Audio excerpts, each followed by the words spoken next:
With update 2.4, we are given a bit of a sneak peek as to what will be coming to Fire Emblem Heroes in the future. In the update patch notes at the very end, it is stated that groundwork for the weapon types of red bow, blue bow, and green bow, which are planned for future release, has begun.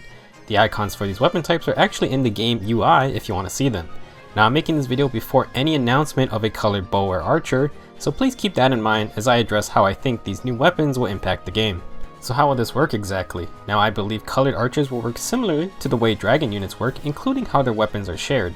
So just like how we have red, blue, and green dragons, we will have, or we should have, red, blue, and green archers.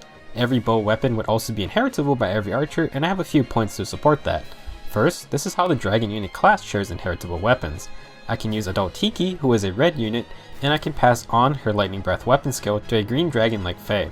Despite the color differences, dragons can inherit their weapons from other colors. My second reason is that the game sort of already tells us this. When you go into the skill inherent screen and try to sort by bow weapons, it already groups together colorless bows with red, blue, and green bows. This is the same for Dragonstone weapons. As a last point, I really do not think existing colorless archers will suddenly change into red, blue, and green archers. This would mess up people's builds because there is very much a difference between colorless units and colored units. Therefore, I think they are going to introduce these new colored archers as new units, similar to how Fimo Grima was introduced when they talked about adding a colorless dragon. As I mentioned, it does make a difference whether a unit is colorless or holds a color. The main factor is the weapon triangle, which is a staple of the Fire Emblem franchise. In Heroes, holding weapon triangle advantage will grant your unit plus 20% attack, which is pretty important. Also, a unit with weapon triangle disadvantage will have a minus 20% attack penalty. This means fighting with the weapon triangle advantage grants your unit more damage, and they also take less damage from the enemy. Now, colorless units sit outside the whole weapon triangle, meaning they will always have a neutral fight against any colored unit. With colored bows and archers, they gain an advantage against a certain color type, but are weaker against another color type. Meanwhile, a colorless archer gets no advantage for better matchups, but also isn't going to have disadvantageous matchups either. The only way this is altered is if the enemy is using a Raven Tome weapon. Regardless, for the most part, a colored unit has a clear strength and weakness, while a colorless unit is fighting on even terms all the time. So what are the advantages of a colored archer? Like any unit with a color, you can always try to ensure that they have an advantageous matchup by fighting the color they're strong against. So hypothetically, let's say there's a new archer like Rebecca who is a blue archer. They have a pretty good speed stat, but you wish they had better attack. Well, by always fighting red enemies, this archer can get some bonus damage and at least feel more effective for specific color matchups. Doesn't mean it fixes all their problems, but fighting advantageous battles can help any unit out. There is also the possibility of good tank archers who can become solid walls against one color type. Imagine we got another armored archer like Halloween Jacob, but this time as a green archer. Good luck to any blue units trying to cut through those defenses. Archers also have access to the guard bow, which is a weapon with built-in distant defense 3, so yeah, I can see tankier builds working out pretty decently. Next, something I'm really not looking forward to is colored Brave Bow users. So imagine using a green mage with a Raven Tome like Cecilia. However, the enemy doesn't have a colorless archer, but instead a powerful red archer with a Brave Bow. So now your green Raven Tome user is in trouble. Not only do they not get weapon triangle advantage because it's not a colorless unit, but you take even more damage because the red archer gets more attack. So yeah, Raven Tomes might have to play a game of chance if we get more and more colored archers. Last is something of an oversight possibly, but if you read Bowbreaker's description, it specifically mentions only colorless bows and nothing about colored bows. So does that mean they're going to have to introduce red Bowbreaker or green Bowbreakers, similar to how there are red and green Tomebreaker? This might not be the case, but if that is what happens, then units running Bowbreaker will lose any effectiveness if it's a colored archer. This is something we're just going to have to wait and see. Now let's talk about disadvantages of colored archers.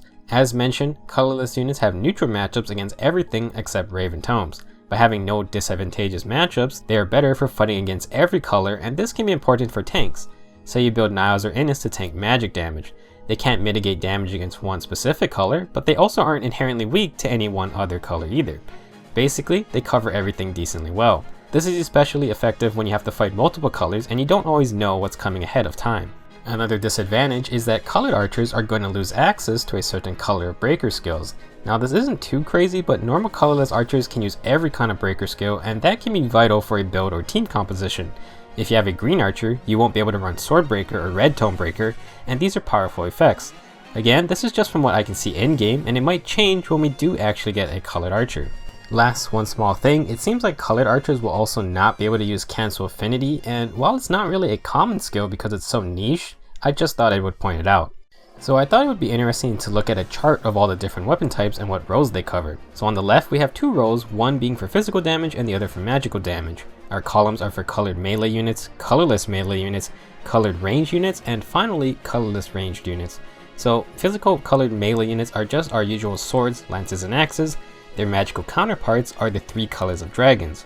For physical colorless melee units, we actually don't have any yet. We very recently just got our first colorless dragon, but no physical damaging units. Could this be where beast units come in? I feel like that's what will happen eventually, but who really knows? Moving on, for physical colored range damage, we have our new colored archers, and of course their magic damage counterparts are our usual red, blue, and green mages. Last, we have our physical colorless ranged units, and these are our colorless bows and daggers. Their magic damage versions would be staffs. It's interesting to see intelligent systems trying to fill out all the rows, especially since no new weapon types were introduced for the entirety of year 1.